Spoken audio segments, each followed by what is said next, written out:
বিয়ে বাড়িতে বাড়ির বৌমারা যা যা করে, কাজ করা বৌমা।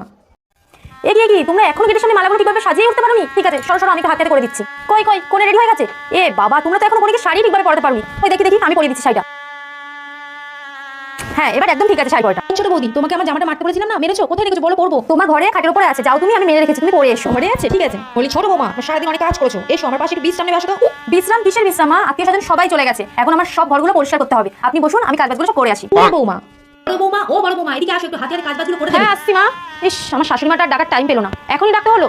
ইস, আমি এত সুন্দর করে সেজেছি, এখন আবার কাজ করতে হবে, আমার হাতগুলোই তো সব কালো হয়ে যাবে। যাই, বরং একটু গিয়ে দেখেই আসি। একটু দাও না গিয়ে, তো এখানে কাজবাজ করছি আর সবজি কাটছে, তো আমি দাঁড়িয়ে থাকলে এক্ষুনি কাজ করতে হবে, আর আমার এত সুন্দর হাতটা পুরো কালো হয়ে যাবে, পালাই হবে। বড় বৌমা, তুমি যে চলে যাচ্ছ, তোমাকে তো ডাকলাম কাজ করার জন্য। আসলে মা, আমি আপনার ছেলের ঘরে একটা জামা আয়রন করছিলাম, তো এই জন্য আমি আয়রন করে আসছি এক্ষুনি। পালাই এবারে। বড় বৌমা, সারাদিন কোনো কাজ করোনি, এসো আমার হাতে বাসনগুলো মেজে দাও। তোর কাজ না, বলছিলাম আমার ঘরে অনেক জামা কাপড় আছে, ওগুলো ভাঁজ করতে হবে, আপনি বরং বাসন